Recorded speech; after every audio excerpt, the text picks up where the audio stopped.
Okay, so I know many of you are going to absolutely hate me for this video, but I have to very briefly interrupt our coverage of the Justin Baldoni-Blake Lively saga to discuss a case with you that I think is equally as important, but not getting as much attention right now.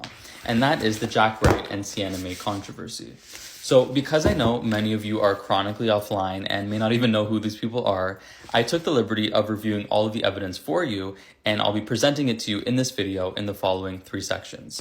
So we're first going to go through Jack Wright's side of the story and his associated evidence, and we will then move over to Sienna May's version of events and the evidence associated with her side of the story. And then finally, I'm going to, at the end of the video, give you my final verdict as to which one of them I ultimately believe is lying based on the evidence reviewed, and spoiler alert, one of them is definitely lying. I would just like to very quickly say that I don't get paid for my content since I'm Canadian, so if you'd like to support me, the follow button is free. That's all I'm going to ask. So let's begin with a little debrief as to who the hell these people even are. So Jack Wright and Sienna May were sort of TikTok's rising stars in 2020 and 2021. They were further catapulted to fame by posting couple content of the two of them, which highly suggested for about a year to their followers that they were in a relationship. This relationship was later revealed to be fake and for views, but regardless, that's what the public thought, and they kind of loved them because of this whole high school love story arc, since they were actually in fact friends from high school. The entire internet was shook, though, in about 2021 when Jack Wright's friend Mason tweeted something alleging that Sienna May had essayed Jack Wright, that she was psychotic, that she was an abuser, and had done all of these awful things. And this tweet was retweeted by James Wright, who was Jack Wright's twin brother, so people kind of assumed that there was some legitimacy to that. Very shortly after, a video resurfaced of Sienna May at a party where she seemed to be on top of Jack Wright while he was unconscious, possibly inebriated, which sort of led the entire internet to condemn her as an abuser and use that as evidence that confirmed the allegations were in fact true. Sienna May lost millions of followers, brand deals, the entire shebang, and people sort of understood that Jack Wright was the victim in this situation. So let's begin by delving a little bit deeper into Jack Wright's side of the story. So as I just mentioned, those tweets happened, and then several months later, Jack Wright actually posted a very in-depth video of his own titled "What Sienna May Did to Me." In this video, he specifically accuses Sienna May of very specific abusive behavior, which I wrote down for you so I don't get it wrong, because they are very serious and illegal things that he was accusing her of. I will note that no legal proceeding was filed.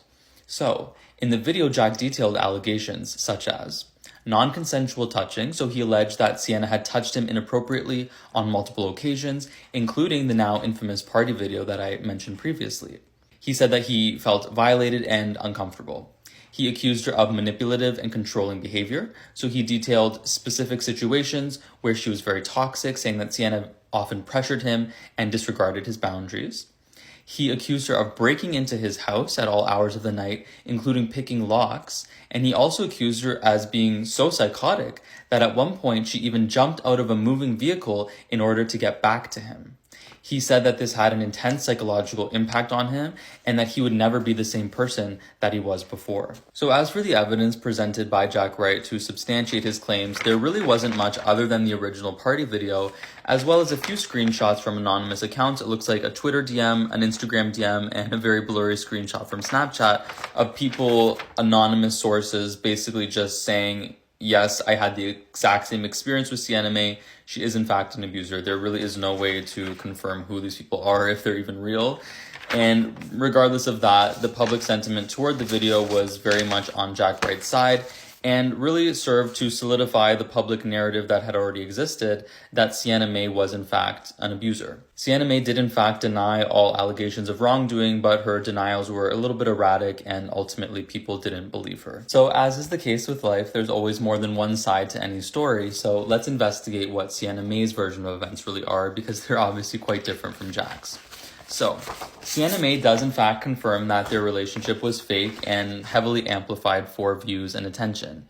But she alleges that after almost a year of making content together, acting like a couple, buying each other gifts, making out, being in the hot tub together, it was the entire thing. She sort of felt like the lines between fiction and reality were being blurred, and she developed real feelings for Jack, which she later discovered were not reciprocated by him.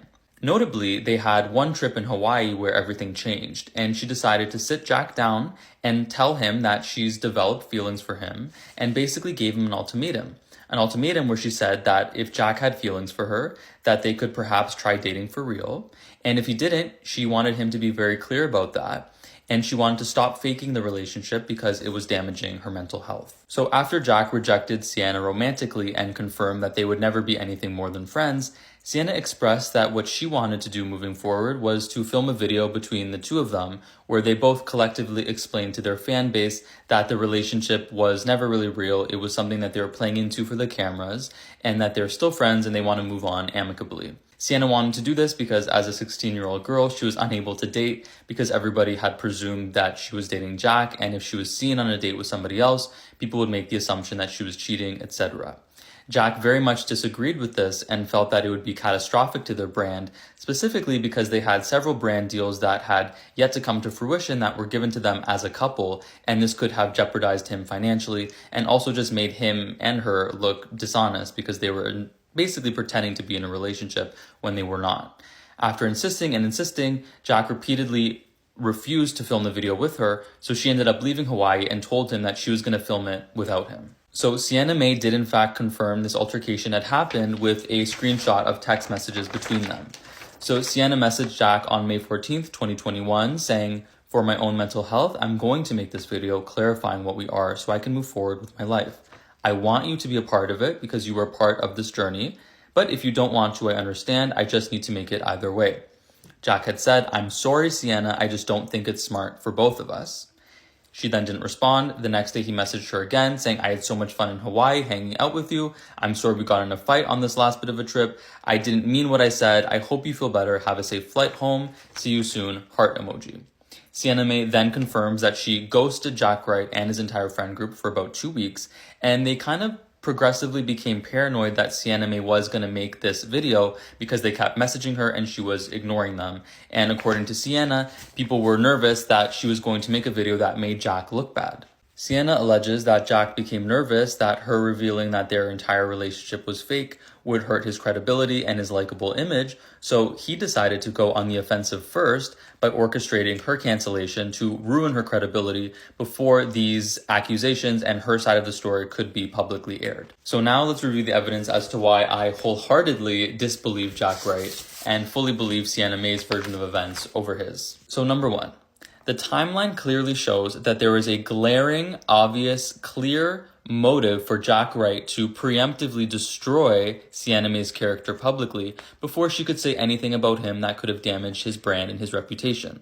To me, this suggests that it was not about simply holding an abuser accountable, but a preemptive, premeditated, vicious character assassination. Number two, this infamous party video was so deceptively edited, was taken out of context, and was literally only 2 seconds. Why did they choose to cut the clip after 2 seconds? Why can't we see what happened before? Why can't we see what happened after? Additionally, it was later revealed that this video was actually taken 7 months previously and was sent in a group chat by James Wright with the caption of something to the effect of, "Oh, ha ha ha, they're so gross, they're making out." So if he had really thought his brother was being abused in that clip, why did he film it and why didn't he try to intervene in some way? In addition to that, this video was stripped of its audio and they had one of their random friends named Lachlan narrate over top of it saying, "This is what Sienna Mae did, and after the video I had to pull her off." If that really happened, why was it not on film? If this was really a case of sexual assault, why did you take the audio out? Why didn't you release the entire video and let it speak for itself? Number three, there are so many aspects to Jack's story that literally make no sense. You expect me to believe that this 16-year-old girl was picking locks to get to you and jumped and rolled out of a moving vehicle just to get back to you? Respectfully, you're not all that. Number four, this is what it looks like when a lying narcissist is forcing themselves to cry. A lot of the time it's usually like the nice people that like let people walk all over them, and that was me. Like I let everyone just walk. If you actually think that's what it really looks like when a person is having an emotional moment and is crying, you need to be hired by Jussie Smollett. I think he has a role for you. Jack very clearly took advantage of the growing social awareness that men can be victims of sexual harassment as well, and strategically weaponized that against Sienna Mae in order to save himself, and in the process almost drove a young girl to take her own life.